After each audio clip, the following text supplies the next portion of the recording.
Hi, I'm Trinity. So I'm currently 19 and I just graduated from JC. I'm Casper. I'm gonna turn 14 soon, and in secondary school. My name is Noah. I'm turning 17 this year and I'm still a student.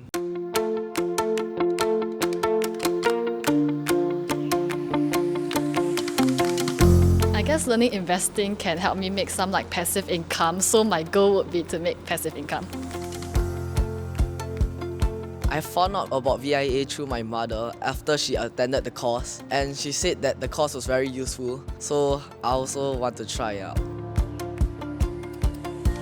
The most helpful lesson would be maybe just don't lose money. It's very simple and it's common sense, but yet I think in the world of investing is really the most important lesson really.